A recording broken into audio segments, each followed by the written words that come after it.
Welcome, everybody, to another episode of Strife's Sanctum. My name is Citizen Strife, and this week I'm finishing off a trilogy of reviews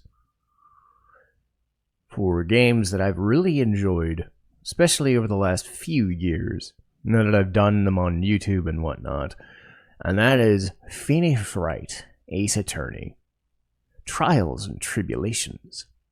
And Trials and Tribulations comes off the heels of Ace Attorney and Justice for All, but it closes the book on the Phoenix Wright trilogy. Obviously, Phoenix would go on to pretty much be in every game other than the great Ace Attorney spinoff. But for all intents and purposes, this is the end of his story, and more importantly, it's the end of the Faye story. Because they would show up here and there in games 5 and 6, but they wouldn't really have a presence anymore. Maya would show up in the Professor Layton crossover as a main character, but other than that, really, they're done here. And what they go out on is one of the best games I've ever played. It doesn't have moment-to-moment greatness because the main storyline has to be stretched out with some minor cases, and in most cases minor cases can hit or miss. You can either have the stuff with Maggie Bird, who's an enjoyable person, but some things about it are kind of crap, or you have a day in the life of Mo the Clown, which is really fucking bad. And then, like, the rest of the case is fine when he and Benjamin Woodman are not on the fucking witness stand trying to, propose to a 16 or 18-year-old girl when they're, like, 27 and they're a puppet. Shit like that. This game is fine. I don't like the side cases as much as everyone else seems to, specifically the stolen turnabout. I think it's the allure of the Luke Atme character that I think people go nuts for. The idea of a Phantom Thief is great, but I'll get into that later. I don't think I like it as much as the prevailing majority do. But I'll talk about that later. Really, this is about the main storyline, but we'll talk about that later. The nice thing about the Phoenix Wright series is pretty much everything from the second game, absolutely the same. Battle system, some of the music is different, but yeah, the battle system or the courtroom system is pretty much the same. You got your Magatamas, you got your Cyclops, you've got all that fun junk that he was doing in the second game. There's really no new additions. So really, it's the change in the characters and the structure and what he's going through. And as far as characters go, Phoenix, Maya, and Pearl are doing their daily lives. But they happen upon, while in their cases, they happen upon a new prosecutor named Godot. We don't know anything about him except that he loves his coffee. And he's got a weird mask with red stripes and lasery eye shit, like Cyclops, and white hair. But he seems to know Phoenix, a little too well, in fact. And again, my issue with prosecutors is that unless they show up in later games as a side character, they lose their luster when they're faced with Phoenix Wright, because the structure of the game is such that they have to lose. So what is it about these characters that still work after they're done? Well, Miles, enough has to be said. He's a pompous son of a bitch, but he likes Phoenix, sort of, because they were friends and he's helped them escape murder and whatever. So shit like that. Miles is showing up here and there, and he's been a side character or a main character in his own games too. So you get that character a lot of screen time. But Francisca suffered a bit. Godot suffers a bit, not as much because he's focused on quite a bit in the main story. But really, prosecutors get a bad rap because Phoenix Wright always has to win, or almost always has to win. Like, the story cannot branch off if you lose. So unless it's designed that way. which happens in like one of the later games and whatnot. But otherwise, prosecutors can only stand up based on how they act, and other than his unique look and just fervent hatred of Phoenix Wright to the point of calling him trite all the time, there's nothing about him that I sit there and go, he's the second best prosecutor by default. It's the by default thing. I like him, but I don't like him like other people seem to like him. I think that's how I'm going to phrase it. I like him enough because of what he does, not because of what he is. If that makes any sense. But I'm getting that out of the way. But Godot's fine. But again, you've got all the other mainstays. The other two characters that I feel are way more interesting as main characters are Dahlia Hawthorne and Iris. And I am going to talk about that at length when we get to it.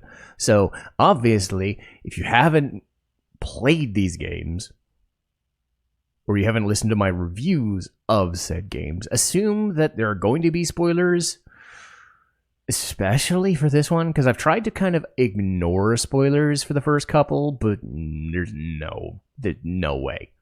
Not for this one. I'm probably going to have to put the spoiler tag for this story, and it is a very, very good story. But all of the main stuff, the investigations, the talking to people, the doing the cases, all that stuff's the same. So, what are the cases? Well, I'm not even going to start with Case 3-1. I'm going to save that as its own encompassing thing for the entire story of that, because it is an amazing look. I'm going to start with Case 3-2, which is the first. Well, Case 3-2 and 3-3 are the side stories that have nothing to do with the main story plot. So, Case 3-2 is a stolen turnabout. Adrian Andrews has changed her job after, shit happened in the last case in 2-4. So, she's helping out at an art exhibit for the Korean not royal family, but medium family, spirit medium family. So they got all their stuff. They got the Ami/I am pot. They got some statues and whatnot. And stuff happens.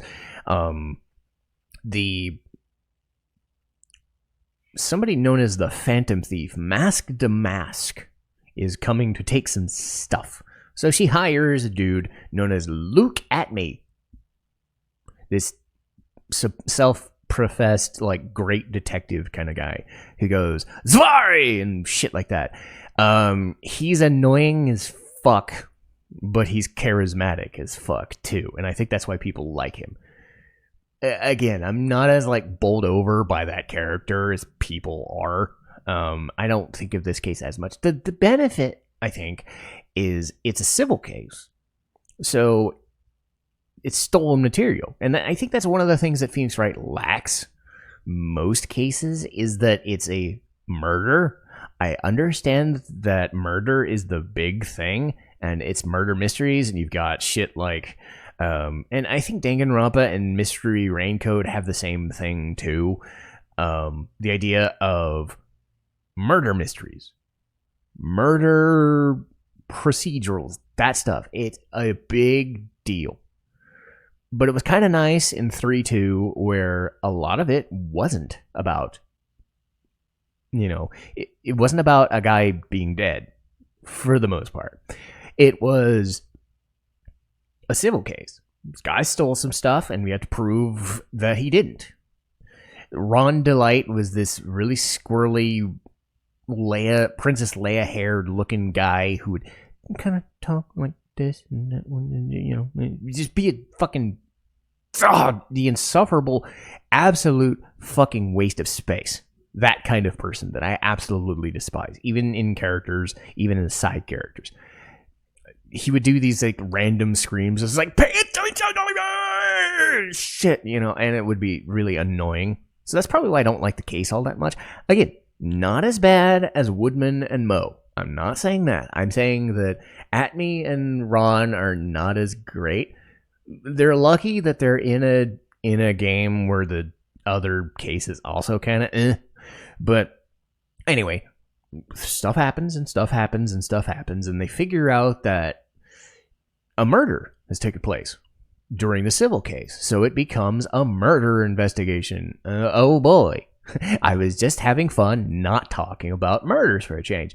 But things happen, and Atney goes, just laughing at the screen. And his breakdown is kind of neat too, because he just owns the scenery. I think that's what people remember, is that he owns the scenery, as opposed to not being annoying, I guess. But again, it's because Ron exists that I don't like the case much. Atney by himself is cool, and I wouldn't be averse to like a non-villainous version of that. Like if Phoenix was more of a Sherlock Holmes kind of person and a little bit like up in the air. Like if Apollo Justice was like, I'm fine, but I'm mysterious and shit. Like I don't know how Sherlock Holmes is in the great Ace Attorney stuff, but I'm assuming like that's what Luke Atney would be as a normal guy, but I'm totally wrong. I'm probably totally wrong. But you can see how he could work as a hero, like a frustrated hero or anti-hero type as well, as much as a villain. But 3-2 is fine. I don't put it as some amazing thing just because Atney's there. It just exists. But what also exists is 3-3, which is Recipe for Turnabout. Maggie Bird comes back. Hooray! We need more Maggie. She's great. She's just nice. What isn't nice is that she gets caught up in a restaurant murder. Some people are squabbling over some stuff, and a guy puts some stuff in a drink, and the guy dies, and they steal a lottery ticket. Turns out stuff like mobsters and whatnot, and hear shit, and all this stuff comes in. The most annoying two things about this case, before I get into the good parts, which aren't many, is Victor Kudo, which I believe is the dude with the giant red clown nose, who like his nose bounces. He's got a hard on whenever some hot girl shows up, so he's staring at their mini skirts. So it becomes a thing early on in the case. There's also John Armstrong, who is like the fakest of the fake people, and every time he's on screen, I'm just, ugh. You're meant to do that. You're meant to be repulsed when a fake French dude with a giant pink apron and outfit with poofy ass fucking hair, like, think of the most butch, like, fat, like, strong fat dude you can think of, wears frilly clothing and talks like a French dude. It's such a like weird, like sort of like wrestling crossover kind of thing. Like it's weird. It's unnerving. It's intentionally meant to be unnerving. Doesn't mean I enjoy it. So you have that. You also have mobsters and loan sharks and other crazy shit like that. It's fine, but again, nothing sucks as much as 2-3. But it does derail what is really good stuff. I think the game could have stood on its own just on 3-1, 3-4, and 3-5, which is why I separated them, because there's a reason for that. The best cases in Phoenix Wright history, that for me anyway, revolve around the Fae family, because they managed to do interesting things with the spirit medium mechanic. And they're able to weave that into the narrative as paranormal, but also find ways to justify it and ground it to where it doesn't seem hokey. And it seems very vengeful. And that's important. You have family drama and succession issues. You have a couple of cousins who just want to be friends and family. You have people from beyond the grave causing godly sums of issues. But then you have a main villain who is so just unique in their presence that they transcend what the game is trying to be and end up becoming something unto themselves. The way they managed to do that is striking, because again, this is a procedural courtroom thing. What does a dead person coming back to life, how does that make any sense? Somehow, this game makes it feasible. And again, they do shit like this in Spirit of Justice, where they show you visions of the past. You know, it's in a different culture, in a different city. This is how they do their stuff. So they managed that. And again, the psychological and spiritual elements of Phoenix Wright exist because they give you that from the beginning, but they don't overwhelm you. It's not even until the second game or so. The most that they'll do in the first game is show that, hey, we have spirit mediums, and they think they're a bunch of phonies. But we see that Maya and Mia, like, switch bodies, you know, and Mia inhabits a body. So we've already been told that's kind of the rule. If you're internally consistent with your rule set, you can do anything. It's the suspension of disbelief. And, you know, again, the wrestling thing. You can do whatever you want as long as you justify it. So even if it's hokey, spooky bullshit, if it's hokey, spooky bullshit, but you have characters that work with it and are grounded enough in it and don't, like, jump the shark, you know, this is about as close to the line of jumping the shark as you can do. Multiple spiritual dealings, planning stuff out months in advance because you know something bad's going to happen to you, so you want somebody else to suffer later on. That's the sort of crazy shit you can get away with when you're pulling in spirit mediums and dead people.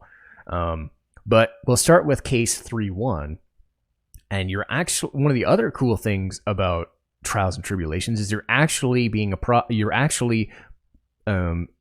defending as Mia Fey, who, whenever she gets to do that in this game, she honestly looks like Tifa from Final Fantasy VII in a work suit, in a business suit. And if that's awesome, yes, because it is. Mia is great and is my favorite character. Gee, I wonder why. But anyway, so it's cool that Mia is always available and always around, and now you actually get to play as her and, you know, realize that 3 to 5 years on, she's not as confident as you'd think she would be, because in the first 2 games, she is just like owning the scenery as this completely understandable, knowledgeable, logical person. She just kind of fiery, kind of just, I will do this shit.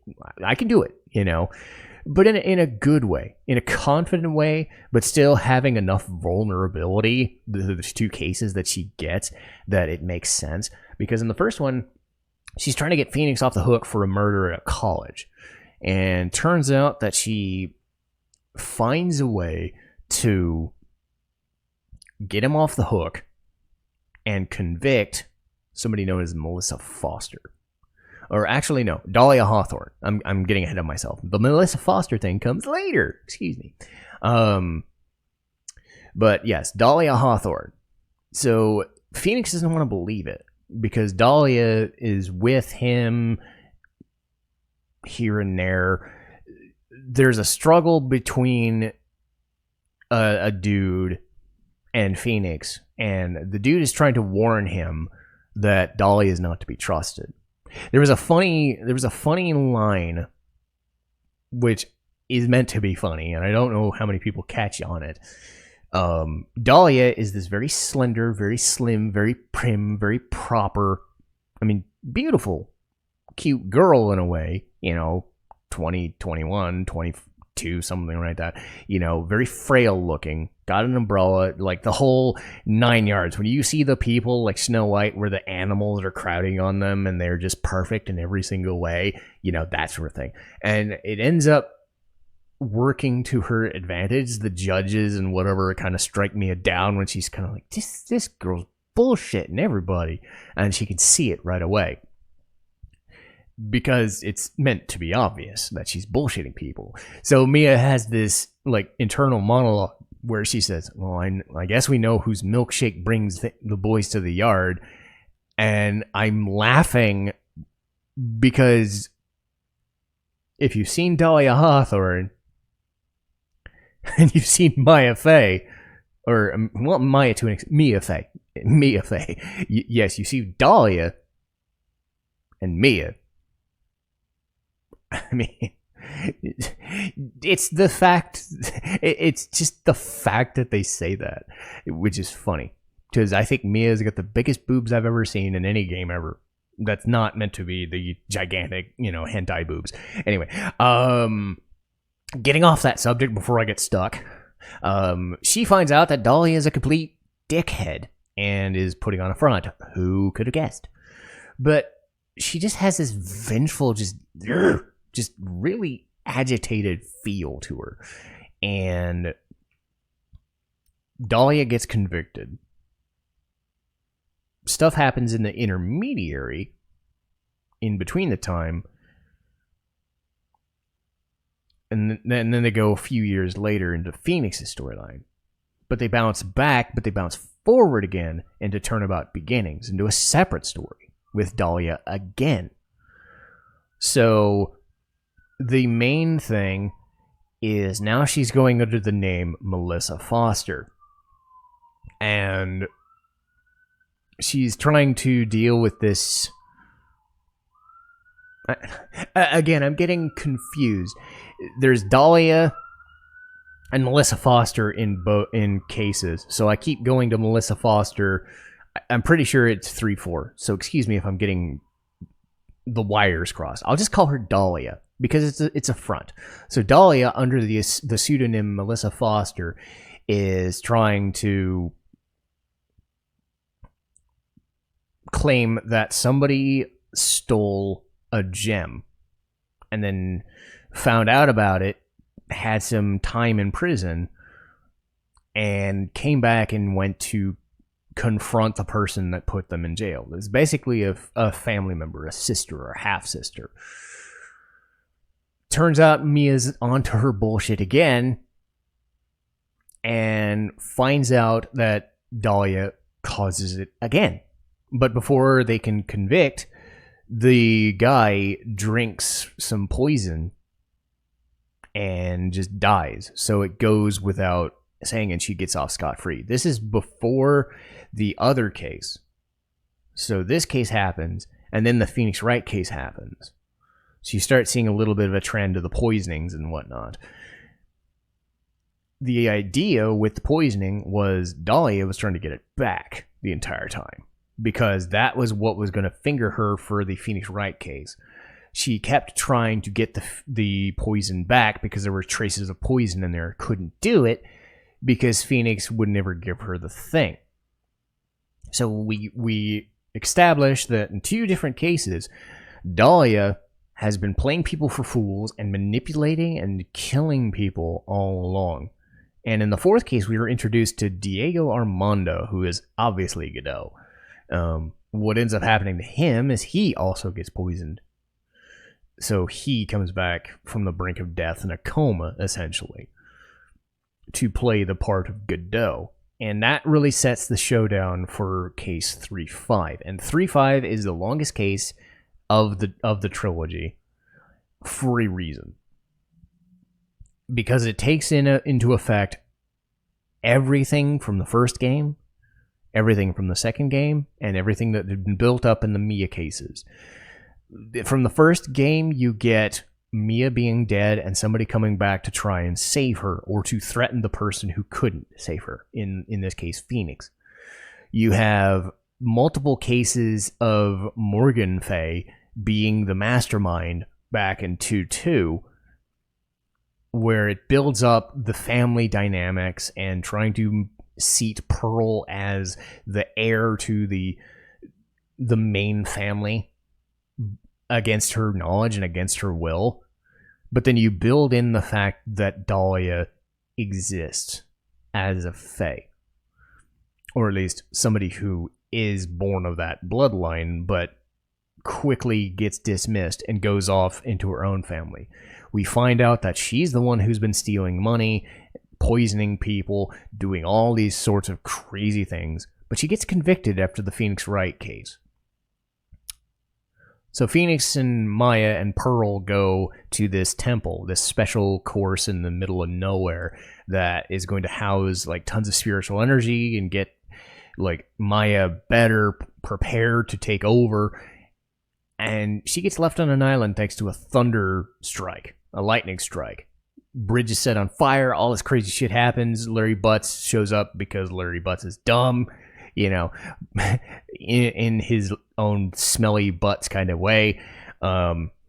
We find this person called Elise Donim who showed up out of nowhere, who's this author. She's the one who ends up getting murdered. But the mechanics of how it happens over the next 5 to 7 hours is just some crazy shit. So Maya's left alone.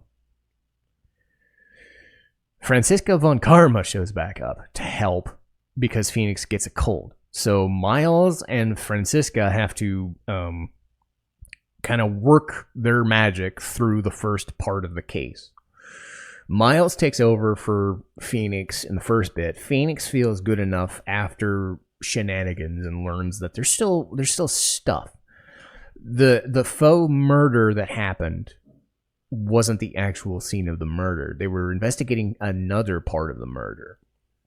And they've been finding out that somebody related to Dahlia, known as Iris, has been staying at the temple. So she is the main suspect. So they try to figure out ways to where a body can go from one side of the bridge to another. They find out, like, pendulum swing. They find that the body could have been murdered on one side and then thrown and thrust to the other side and then placed there. But how did that happen? The thunderstrike made it impossible to traverse. They were using like snowmobiles and junk, but you can't ride a snowmobile over a bridge. Especially not a rickety bridge that's on fucking fire, right? So things keep happening and things keep happening. And what ends up finding is Iris escapes.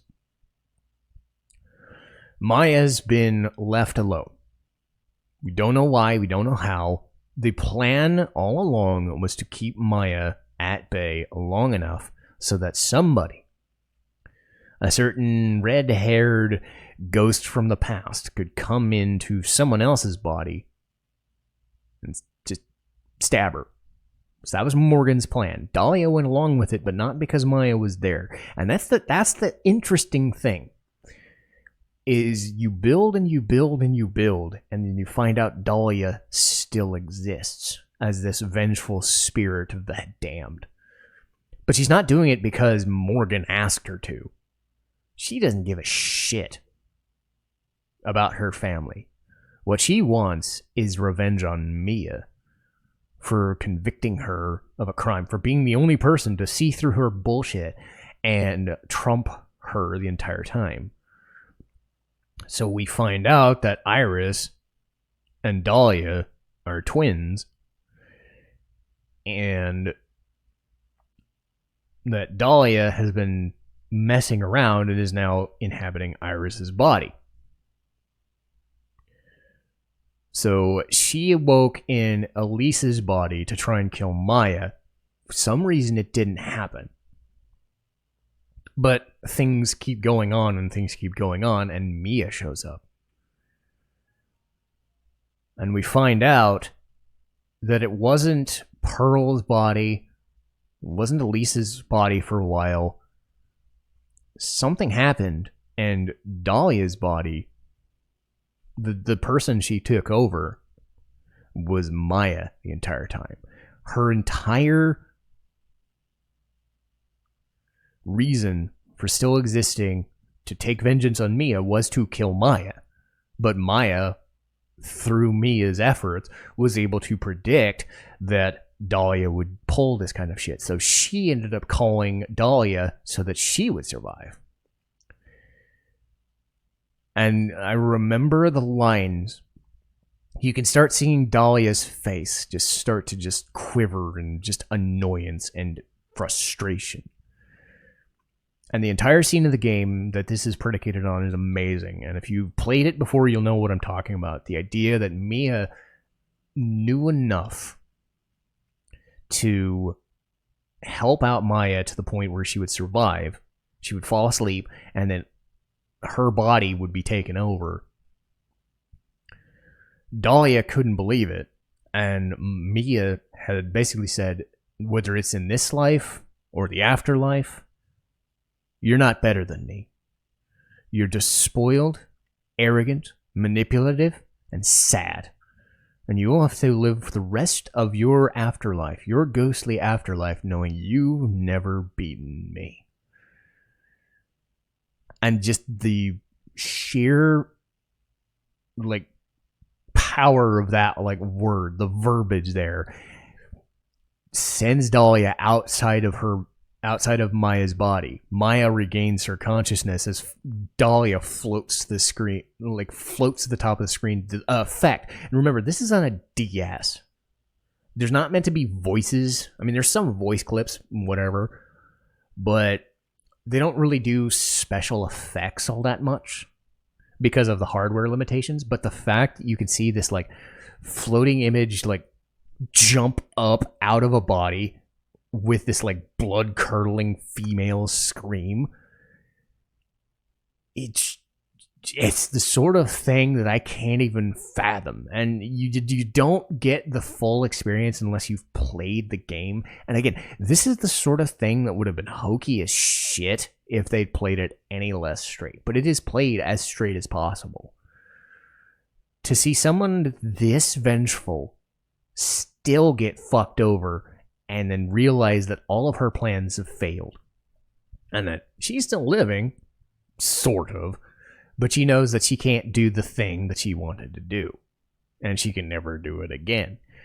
So she's been beaten, and she's going to have to live with that resentment. But the game, even further, doesn't even finish, and it says, we're not done yet. Maya, half conscious, having dealt with this, essentially this serial murderer taking over her body, is now forced to claim that she didn't kill Elise Donham, which is bad enough, ends up being revealed as her own mother, Misty Faye. So you got that problem there. Dahlia taking over Misty Faye's body to try and murder her own daughter out of revenge for somebody who sent her to execution. It's just, oh god. So you bring back so many things, but then Godot is willing to sacrifice himself. Once Phoenix Wright figures out that Godot was following them the entire time as a means of protection, he knew, either because Mia told him or just a gut feeling, to be there when something happened. So when Dahlia took over Misty's body to try and kill Maya, he stabbed her first. And the way they found this out and the sequence of seeing, like, because they're called breakdowns. And again, Dahlia's breakdown of escaping Maya's body in a just blood-curdling scream was amazing. But finding out Godot was the one who murdered her at the same time to get Maya off the hook finally, just this, like, bloody tear streams down his mask and down his face.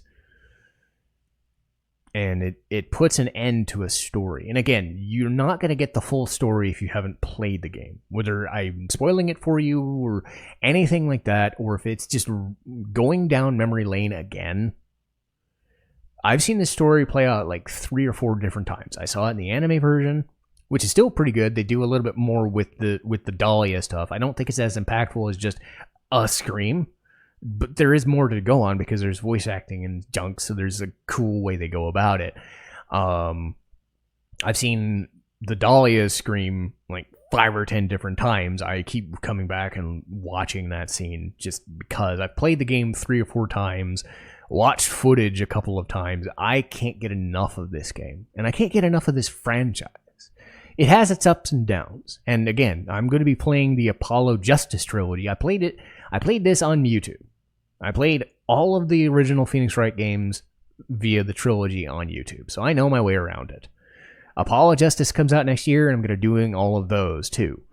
So even though the games have their ups and downs, when this game is on and it is willing to take you on a journey, whether it's hokey, whether it's fun, whether it's gripping narrative-wise, whether it's trying to kind of fool you with its gotcha murder cases, Phoenix Wright is something that is very special.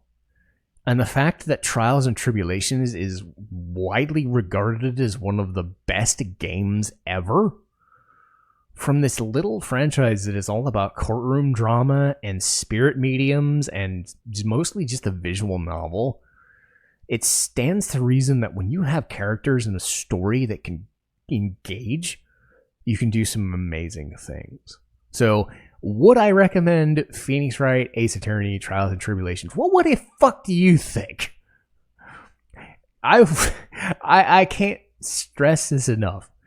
This is one of the best franchises there is going. And even some of the worst games still have some of the best parts to them and some interesting things to them. So when this game franchise is on, and it is completely on for the entire Dahlia Hawthorne case, you're in for a treat. So find it any way you can. I know that they now have the re-releases on PS4 and Switch and whatnot. You have no excuse. Ace Attorney is amazing, and I would highly recommend it for anybody. But that'll do it for me. And let's see what I'm doing next. So next week is Interviews with Monster Girls. Another show I can kind of rattle off in memory, which is really good. I'm doing the next one with some prep work. River City Girls 1 and 2. Amazing franchise revival from the Kunio-kun and I wouldn't even know how to say the Japanese name, so don't quote me. The River City storyline from the guys who also made Double Dragon, or at least published Double Dragon. So they know their way around beat 'em ups, and for better or for worse, River City Girls is amazing, and I want to talk about both of them, and nobody's going to stop me, so I'm going to talk about them and enjoy it. Speaking of talking and enjoying it, after that is the Quintessential Quintuplets. Speaking of things I can't shut up about, I already recorded that episode. I'm just placing it later in the story because I did like a complete run through of the show last week. Did the movie at like the end of like 3 or 4 in the afternoon. Immediately did like an hour-long video because I couldn't contain my excitement. It ended up being a top 3 anime for me, so I was like, yep, I'm talking about it. Not going to wait on it. Going to fucking do it. So I've recorded that already. So it's been recorded. And then after Quintuplets is going to be the Sega Genesis grab bag. I have a list of about 10 to 15 games from the Genesis era that I've enjoyed. Toe Jam and Earl, Sonic Spinball, Mutant League Football and Mutant League Hockey, Streets of Rage, Road Rash, you name it. Just the works. Anything that wasn't like a Sonic, which is a bit too intense to do as its own. Like, they have to be their own thing. Each Sonic game has to be their own thing. Or Phantasy Star. Streets of Rage probably could be its own episode, but I'm going to kind of do a basic rundown of Streets of Rage as the first part for this episode. So it's just going to be me bouncing around thinking of stuff to talk about for all of the games in the Sega Genesis lineup, because I was both a Nintendo, like Super Nintendo, and a Sega Genesis kid. I was one of the lucky ones. And do I have every game? No. Can I talk about every game? No. But I'm going to talk about the ones that I really, really enjoyed. So if you ended up joining around the time that I did the Super Nintendo grab bag last year, I believe, or sometime earlier this year, you're in for a treat because it's going to be a similar situation. But as far as this episode about Phoenix Wright, Ace Attorney is concerned, that'll do it for me. And I'll see you guys next time. Citizen Strife, signing off.